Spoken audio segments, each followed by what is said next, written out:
All right, kia ora everyone, good afternoon. Starting with an overview of the coming week. This evening I will be speaking at the closed Future of Work Tripartite Forum session here in Wellington. Tomorrow I'll be in Rotorua making an announcement with Minister Jones, followed by an announcement in Edgecombe with Minister Jackson. Then on Wednesday I will travel to Tuvalu for the Pacific Island Forum, returning on Friday.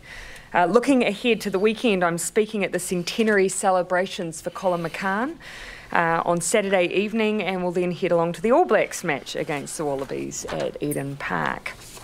So you can see I have Minister Jackson here with me this afternoon to share our government's employment strategy, which I'll get to in a moment. But before I do, I thought it would be useful to at least provide or refresh around some of the context of the economic environment in which we are announcing this strategy. Our economy is in good shape, with unemployment near record lows at 3.9%, stable GDP growth up 2.7%, low inflation of 1.7%, wages rising at the highest rate in a decade, and the government books in surplus. Low interest rates are an increasingly global phenomenon, and ultimately they are good news for mortgage holders, and ultimately they also lower the cost of living. We are doing well in the face of global headwinds, with our economy growing faster than Australia, the UK, the EU and Canada, but we shouldn't be, and we aren't complacent. In the May budget, we increased the operating allowance to $3.8 billion per annum and allocated $10 billion worth of capital spending, so we are already doing work to stimulate the economy. But for that to succeed, we need to ensure we deal with our skill shortage in industries critical to our economic growth, such as building and construction.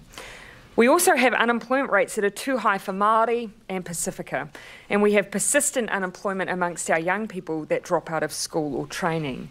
We need a joined-up approach across education and training, across the social welfare system, and active labour market strategies to work with people to get them into the right kind of jobs.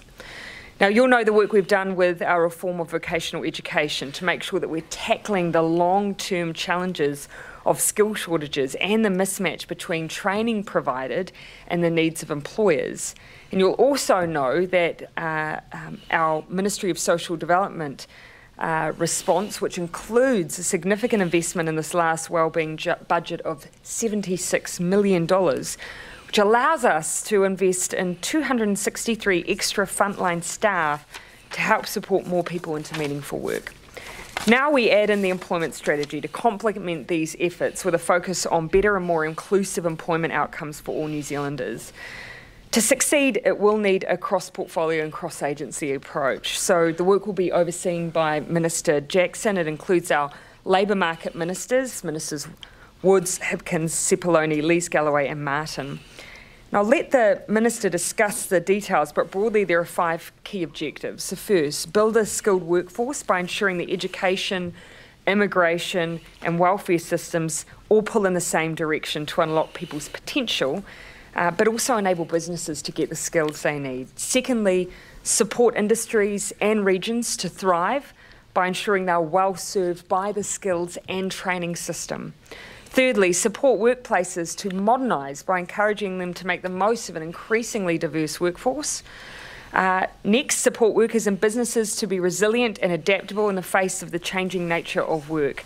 And that means also making sure that we're preparing ourselves with a good foundation of skills and then ensuring people go into lifelong learning. And finally, supporting a more inclusive labour market.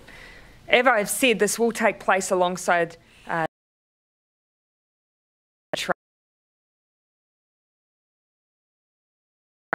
To make sure the strategy is delivering on expectations, Cabinet will receive regular reports, the first by the end of this year and then on a 6-monthly basis. For now, I'm going to hand over to Minister Jackson. Thank you, Prime Minister. Yes, look, I'm really pleased that we've got this comprehensive and coordinated strategy right across the spectrum. So the general strategy, I think, is really good, and it brings together a lot of our policies and our ideas.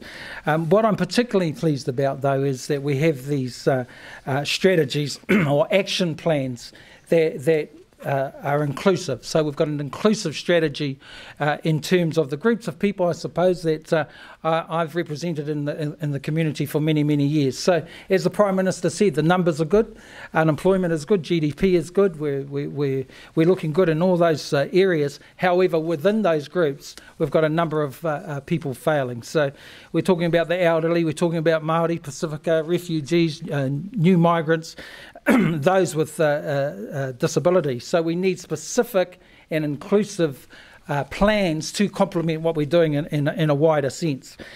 So today, in terms of that, we're going to be releasing the Youth Action Plan, as our young people are one of the most at-risk groups for unemployment and underemployment. Every year there are around 9,000 young people who've been out of education, training or work for a long period, over 6 months.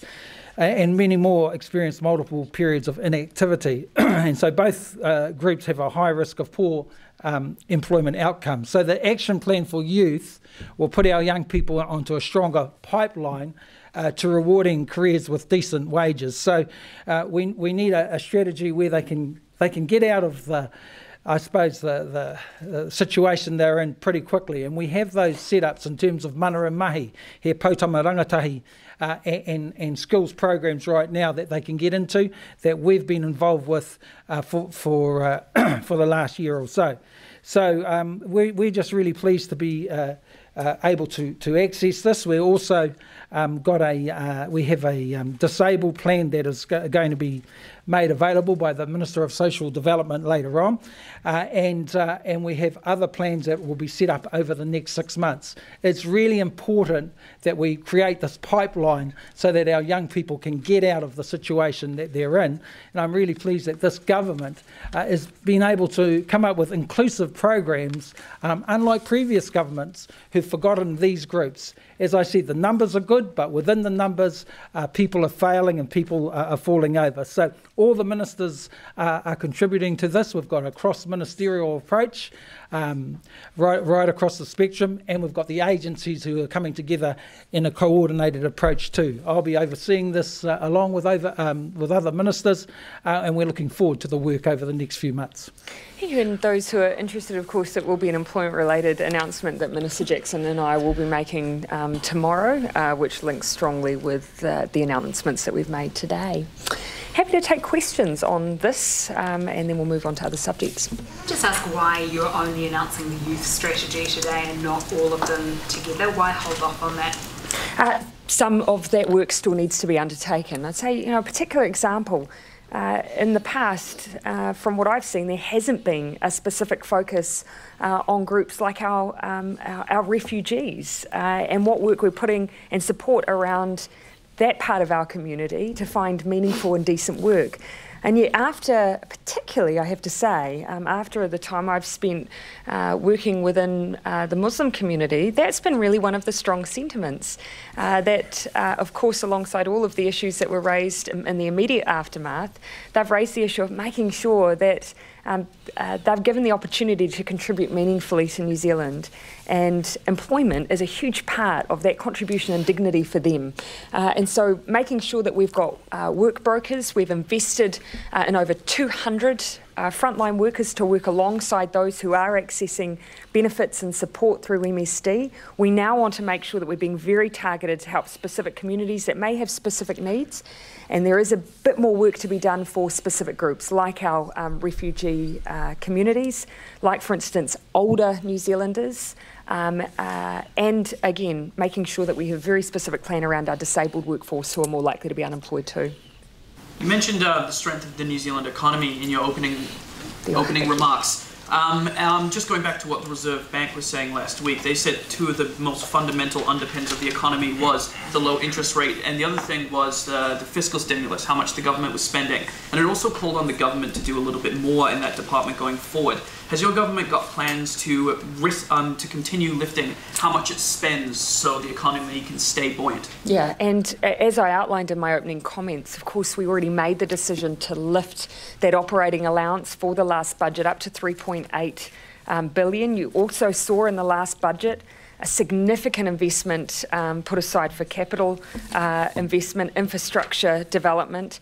Now the issue that we have is making sure that those programs of work actually roll out the door in a timely way, and that we have the workforce and the capacity to deliver on them. So already a significant program of work, but again, we need to make sure that we're dealing with the skill shortages that may in fact hold up our ability to stimulate the economy by ensuring that those infrastructure projects are running in a timely way and meeting our expectations. So will we see a similar type of investment next year's budget, or maybe potentially more than that $3.8 billion that you outlined? Well, we're certainly mindful of the role that we have to play in stimulating the economy. We're absolutely aware of that, and of course we've tried to get ahead of that with the decisions that we made in the 2019 budget. And again, $1.7 billion to fix hospitals, and of course we've got the Dunedin project in there. We went for a 10-year program around education infrastructure, so there's $1.2 billion of capital investment in schools. There's $1 billion into Kiwi Rail. Of course, you could include the Auckland City Rail Link. That's an additional $400 million. The transitional housing supply in the budget, that was over $200 million. And then PGF capital funding, again, that's over $800 million as well. So significant investment in infrastructure. That was a key theme in the last budget. What we're particularly mindful of is making sure that we're delivering on even the investments we've made now. Capacity constraints, do you have any ambition to, or appetite, I guess, to maybe pump some of that capital into the social welfare system where the constraints aren't so strong? Do you mean in terms of... okay. So, I mean, obviously, in part, we've done that. So when we first came into office, and we're still rolling out the full families package, keep in mind. So that was phased over a period of time. So that's the increase in paid parental leave, but also the Best Start payment, year ones, then rolled into payment for children once they reach age 2 and 3. So that program continues to expand over our term in office. And then when you add to that, of course, the indexation, those are all areas where you'll see the discretionary spending of those on the lowest incomes increasing under this government. And we all know if you give those who are on the tightest income a little bit of extra money in their back pocket, including things like the winter energy payment, they are more likely to spend it. So we've seen that being featured in some of the messaging that's come out of the Treasury and the Governor around the stimulus being provided by the government, but that doesn't mean we're not constantly looking at what else we could be doing. So could that package be kind of matched next year, or was that the big package for social spending in this term? Well, just keep in mind that one of our priorities, of course, is addressing issues like child poverty, and so as long as we've set ourselves goals around lifting children out of poverty, then we'll keep being mindful of what we're doing for those who are on the most constrained incomes in New Zealand. Prime Minister, if you're being so stimulatory, why are you running a budget surplus of almost $7 billion, and why did the Treasury reduce its capital forecast track by over $3 billion in the budget? Of course, you're making some assumptions about whether or not that will indeed hold, or whether or not that will reverse out. And so, again, though, I don't want to make any assumptions here, though, around some of the extra forecasting that's come in the intervening period. However, and we've always made it very, very clear that in our mind, it's about making sure that we put ourselves in a sound financial position. That means keeping our debt low, keeping a surplus to ensure that in case we run up against issues like M-Bovis, like natural disasters, that we're in a good position to deal with anything that we may not foresee, whilst at the same time increasing our spending as we have, and we did, as you'll all remember from our fiscal plan, push out our debt track further than what the last government would have, so that we could invest in housing, so that we could invest in critical infrastructure.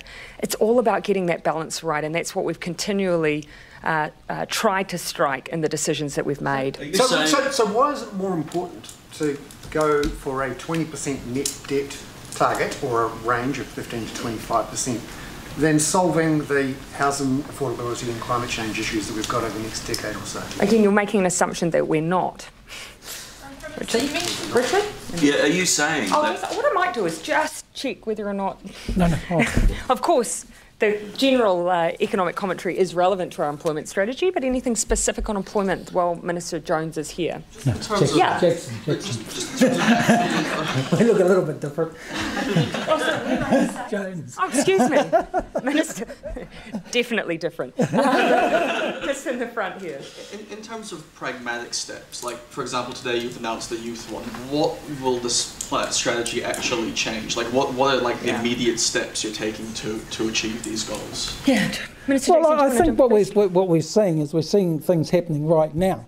And so this confirms a lot of the work that we're doing in terms of young people, in terms of mana and mahi, in terms of what we're doing in terms of the skills area, and we're ramping it up and making things a priority, particularly for the groups that I talked about, because those groups have been somewhat forgotten, not by us, but we've been talking about them, but we want some of that work ramped up because we're seeing some success, particularly in the mana and mahi area, where tomorrow we're opening up the second phase of mana and mahi. So we're seeing real things happen in the different areas, and we needed a strategy because the reality is we've there's bits and pieces here, there, and everywhere, and we wanted a strategy where we could go to and say, right, that's the policy in terms of employment with regards to immigration. We've got to bring the different strategies together: immigration, social welfare, our industrial strategy, so that we've got one point to pick off. So that's what this is about: a coordinated and comprehensive strategy going right across the spectrum that all ministers can refer to,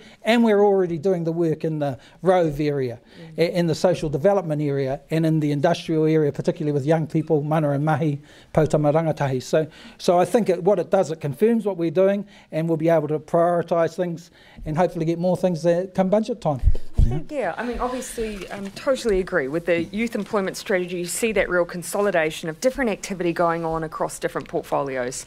But in bringing it back all together, we can also see where there might be a few gaps. So we know, for instance, that we're doing some good work for those young people in state care, and we're doing good work on their transition from state care and supporting them into employment and training. But actually still a bit of a gap and a bit more work to do around those more generally who are exiting school. And so that's where we know we need to do a bit more work on that career training, support and advice. We know we're doing great work on improving things like access to driver licensing, but how can we make sure that we improve access to that across a wider range of young people, not just those in state care or on youth payments? So in bringing together these different strands, it helps us identify where we need to put a bit more pressure into the system to generate some of the really positive outcomes we're already seeing for some of the programs we've put out there. Muslim communities are raising employment issues with you. What are they telling you are the main challenges in them getting employment? Yeah, well, actually one of the messages I've picked up is actually just some of that frontline support that you'd usually see through MSD. So just making sure that there's identification of the skills that they have and a bit more effort put into supporting them into job placements where they've got those existing skill sets. So just that frontline support, care really. And that, a lot of them have problems in terms of child care. A lot of them have problems in terms of, we've learnt a lot of things over the last year, particularly through mana and mahi. Access in terms of, some of them trying to get to the jobs. We've got the driver licence problem. So there are these different barriers that present in terms of young people, and we've been able to tweak things, and we'll be doing that with mana and mahi in terms of the second phase. Migrant communities, it will often be very individual though, and that's where that individual case management's really important. We've seen those numbers decline.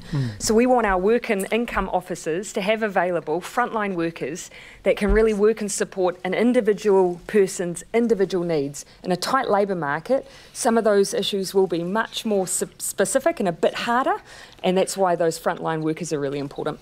With respect to driver licensing, what are you able to do to help those small communities like Wairoa, for example, where there's no testing officer? Yeah, well, we've already put in place funding for driver licensing lessons for a young person. They can get a specific number of lessons paid for, their licence itself paid for, if they're on a youth payment or if they're a young person in state care. And so that's wherever they are in the country. It would mean finding their nearest contractor in order to offer that service. In terms of the testing stations, you raise a good point. I'd need to look at individually what would be made available in places like Wairoa, but those are some of the barriers we're trying to overcome. Access and cost being a really big one. Wairoa's a priority with us too. We had them here recently, you know, and so part of the whole PGF strategy, and that's part of what we're looking at is some of the barriers that some of those young people are facing. Yeah, and if you don't have a car, so which is why actually just something really practical like funding lessons is really important. Funded? Yes, for young people who are on a youth payment or who are in state care, that's something we announced earlier this year. For more people, is that funded or is that an aspiration? Yes, currently we have elements that are funded. So if you're in prison in certain parts of the country, we've contracted through the PGF with the Howard League in order to support that. We funded it, as I say, for youth payment and those children in state care. TPK has a project as well. Yeah, we've got a TPK project. But it isn't across the board for all young people in schools currently, but we have targeted specific groups.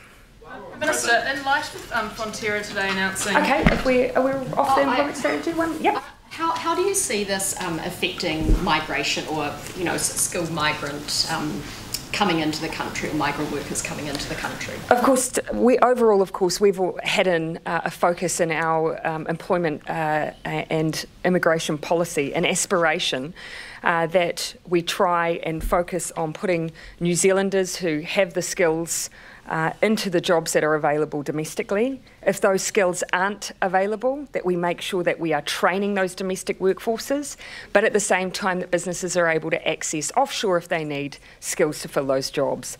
That's where we've been focused on. Our view is we haven't always done a great job at matching domestically, and that hasn't always been built well into our immigration policy. And we haven't made sure there's an expectation that where the labour market has failed domestically, that we have that training expectation. So those are all things that the Minister's working on. Have you done any specific modelling around that? I know before the election you're looking at cutting by around about 30,000 from doing this type of work. We never had that was the modelling around the likely outcome of some of our policies around that labour market testing and the policies around our education changes. You will have seen at the moment immigration numbers looking around the 50,000 mark, but we made an expectation around modelling at that time of the likely impact. And of course, you know, some of that will play out over time. Given the effect that migration, last one on this. Given the effect that migration has on the economy and on the labour market, would it not be good to have a strategy that includes some numbers as well as, you know, looking at the types of migrants as well to provide some certainty? We've never been of the view that an economic policy should simply have a carte blanche expectation that increases in immigration should be used as a way to drive growth. Instead, our view has been that we need to make sure businesses are able to access the skills that they need, and that will include addressing skill shortages by accessing offshore labour. However, as we've constantly said, we don't think an economic growth strategy should be based purely on population growth and on selling houses. Okay. Kia ora. Great. Thanks, Minister Jackson. Does this government have any appetite to allow prisoners to vote before the next election? So we've now had obviously reports from the Supreme Court and we've had the finding from the Waitangi Tribunal. And of course, at the time that the law was changed, there was a Bill of Rights report as well that found against the members' bill. Labor voted against it at the time. We maintained the absolute same position. The Minister of Justice has said, you know, obviously we need to respond. So he's going to do that work because ultimately there's now an accumulation of reports saying that the law was wrong. The law change shouldn't have happened. And so now work needs to be undertaken to see how we address that. Does Cabinet agree on that though? It hasn't been brought to Cabinet, so I don't want to preempt the position of other members of Cabinet. Obviously, as a party, we had a position. I believe the Minister of Justice has outlined how that is somewhat different than what's come back from the Waitangi Tribunal. Of course, the law change that was made I believe in 2010, was to strip away the rights of those with sentences of 3 years or less. So that's where the law had existed for some time. That was where the Labour policy had a view that that should never have changed and that should be reinstated. I can't speak for all members of government around that yet. Obviously, that's yet to be tested. Go as far as the Waitakere Tribunal have asked. You would go back to the 3 year. We've never had that policy, and so the policy of allowing those with 3 years or less had grounding. It was to ensure that those actually who would go back into New Zealand society over the course of an electoral term would be able to vote on the government that they would live in their communities under. So there was a sound policy reason for it. I believe it was also based, I think, on, if not a Royal Commission, a significant piece of work around where thresholds for voting rights should sit. And so that's the policy position we've always maintained. One of the going. Yep.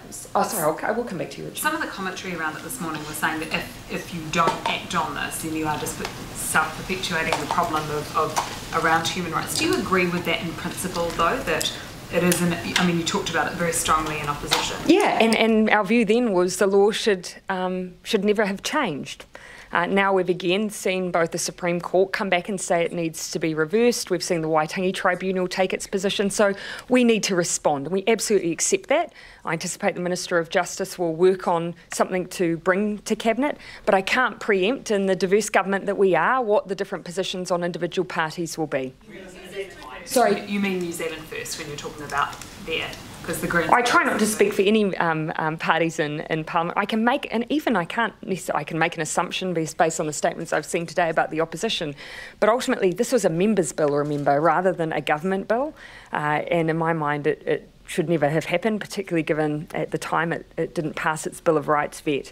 But here we are, and now that we've had these responses, it is incumbent on us to respond, but it'll be ultimately up to different members of Cabinet as to what the final outcome will be. Do you have a timeline around when it's going to go before Cabinet? No, I don't. And look, I will be honest, we do have a full work programme and agenda, but having said that, we absolutely acknowledge we need to respond to this. We can't leave this issue hanging, particularly given the significance of the reports that have come into government. Do you view the removal of the franchise as still commensurate for people who are on sentences over 3 years? You don't think removal of liberty is enough of a punishment or deterrent? Look, I actually think if you ask any New Zealander on the street whether or not they think people, when committing a crime, think about the loss of their ability to vote in an election. I don't think that's what crosses their mind. But again, this is not the first time this debate has been had. It's been had over a number of decades, and there has been a view that the balance is about right when we allow people to vote in a cycle where they are going to be out of prison. And so this is about saying if you're serving a term of 3 years or less, you're actually more than likely going to be out of prison over the time that the government that is elected, that government of the day is elected. And that tries to strike the right balance. So that's ultimately where this debate sits. Why not sentences of 3 or more years, though? Because to quote you back to yourself, you said that Parliament has a responsibility to respect fundamental rights for all. Does that not include But we also accept, of course, that prison does strip away a person's freedoms for a period of time. I don't think there's anyone who would deny that is one of the roles as part of that. As part of paying that price to society, that does exist.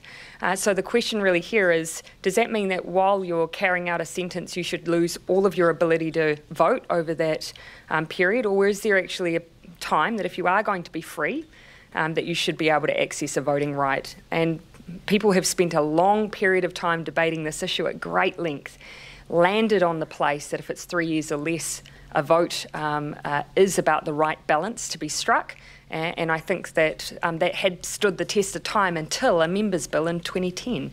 All the reports we're getting back now proves, I think, that was the right place for us to have landed. Discussion at the weekend at the Labour Party Council meeting about the claims of bullying, etc., about the staffer? Yes, there was. Was there any more communication between the party and parliamentary wing about what's going on? With the parliamentary wing, yes. My expectation is that the New Zealand Council will communicate some of the decisions that flowed from that New Zealand Council meeting.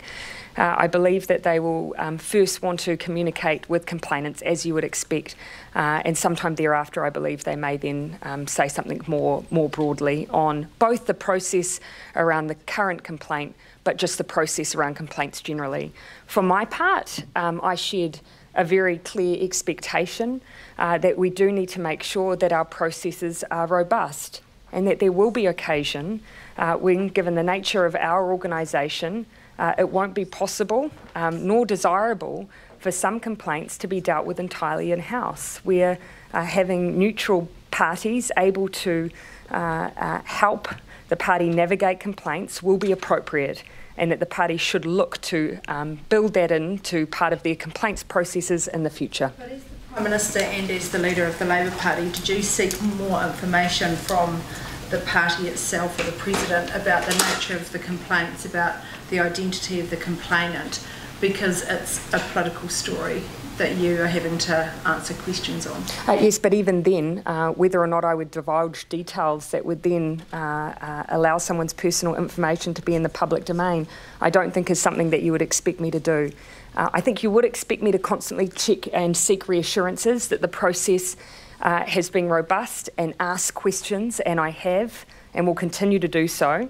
Where I've perceived that there's been failings, I've shared that. And as I say, I did share an expectation that in the future, the nature of our organisation means that I absolutely believe there will be a need for, in some cases, there to be a third party, a neutral party, able to investigate complaints that all parties can have faith in to make sure that we do not see a situation like this in the future. So is that what will be established by the Council, an independent body, so that these complainants and others have somewhere separate, because that was obviously one of the criticisms? Yes, that's my expectation. Now, that will need to be a threshold for that, obviously, because the nature of complaints that a political party can receive can be many and varied, but there will absolutely be cases where I think that will be necessary. You did seek the identity of the complainant from the Council? No, the statement I made was that I wouldn't expect, even if I did know, that I would be divulging any information about the privacy of individuals. But I do not know the identity of complainants. I have had reassurances, though, about whether they are employed within Parliament. Can we go back to your comments about the budget deficit? Are you saying that you're getting forecasts which indicate that the deficit will need to the deficit forecast? No, I did not. No, I did not say that, and that was not my implication. So you said, though, that there have been new forecasts since the budget. So No, I misunderstood your statement, Bernard. That wasn't what I was implying either. Is there a point at which the global economy or worsening situations would bring the budget responsibility rules? So what was the first part of your question? Is there a point at which the international economy and sort of the warning signs, if they start to impact New Zealand's economy, would the budget responsibility rules come into play before the next election?